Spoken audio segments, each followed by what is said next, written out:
They put me in prison for 12 years in the state of Ohio. What city were you in? Outside of Columbus, a place called Washington Courthouse. I went to school with Art Sleester, I played sports with Art Sleester, who quarterbacked for the Baltimore Colts, Indianapolis Colts. My name is Doug Stewart. And after I got burned by a black kid at 8 years old, he kicked gasoline into my chest and stomach and it spread all over my body. I grew up to be the strongest man in the state of Ohio. So strong and tough because I was the best athlete in tennis, basketball, football, and I pitched no-hitters in baseball.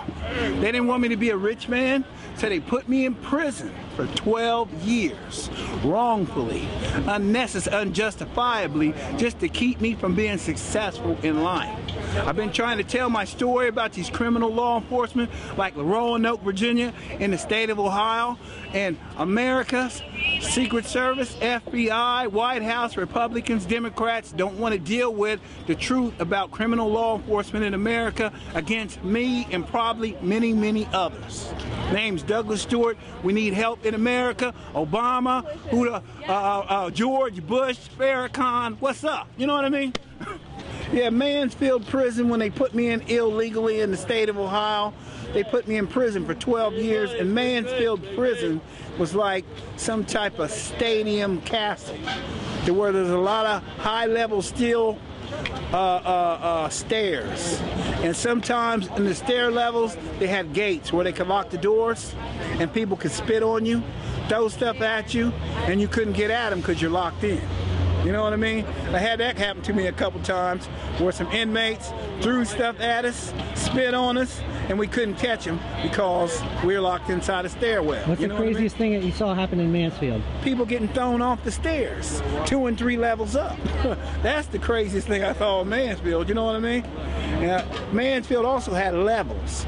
So in some areas, people could actually throw TVs that they had in their cells over the levels, try to hit people in the head on the lower floors. Yeah, I saw the guards had like little guard shacks with roof stops on them. So right, yeah, so nobody could throw anything at them.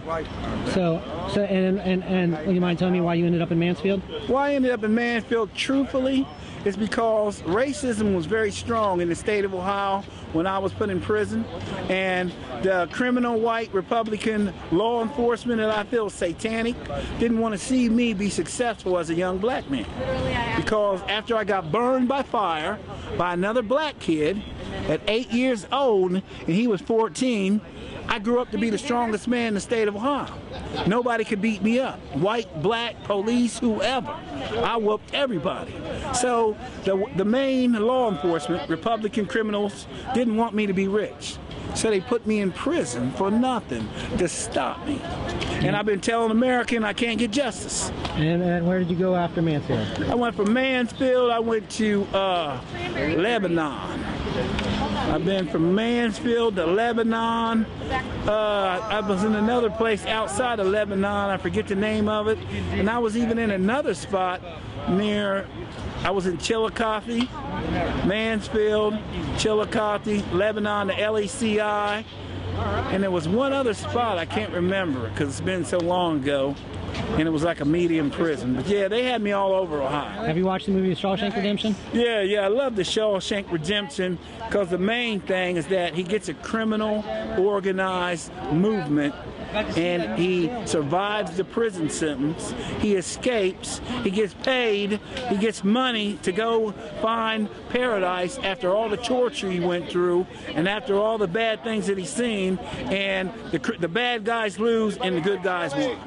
Watching the movie Shawshank Redemption, was it cool for you because you were like, hey, I recognize that, and I've been there, and I recognize those cell blocks? And without a doubt. I didn't recognize the actual prison scene because they had a lot of it camouflage, you know, but the system itself, where the guards are the criminals, you know what I'm saying, and a lot of the inmates are victims. Even if you're innocent, it don't matter once you get behind them doors, you know what I'm saying?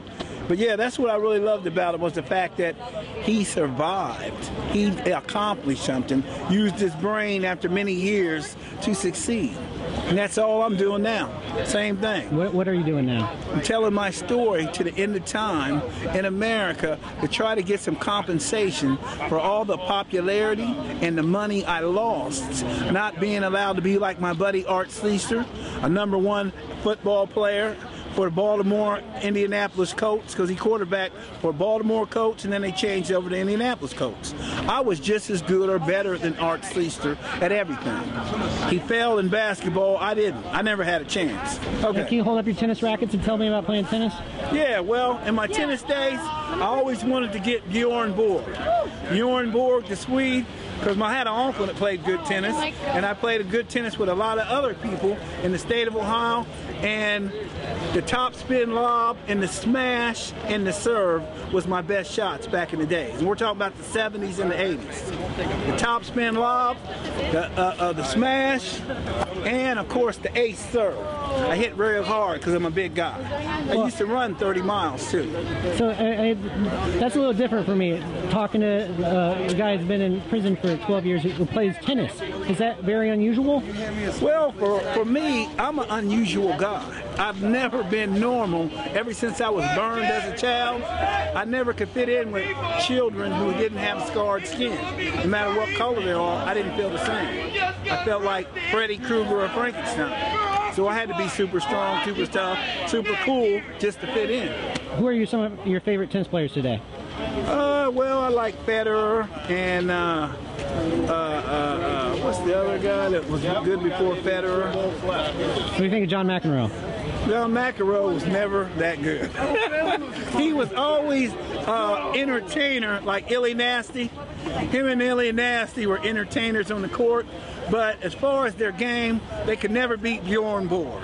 Bjorn Borg was the man, you know what I'm saying, and that's the guy I always wanted to play, to get his reflexes down, to get in just like Curly Neal, the Globetrotters. I always liked playing the best. Bjorn Borg was the best. Curly Neal was the best dribbler back in the days of the Globetrotters, you know what I'm saying? Jimmy Brown, the best football player from the Cleveland Browns, you know what I'm saying? Well, tell me about Occupy DC. Are you down here to support the movement? Oh yeah, of course, because Occupy DC is the grassroots movement in the world for good fighting evil. And every level of this world has to start rebelling against organized evil and quit submitting and allowing them to continue. And that's what Occupy DC, Occupy Wall Street, and Occupy the Universe is about. It's telling the evil people who've been corrupted or were born that way, whichever the way it means, from money, power, or whatever, it's time. And we don't want it no more. We're not going to take it no more. We're going to do like Willie Nelson, my boy from Greenfield, Ohio, take it and shove it. We don't want it no more. Well, what would you like?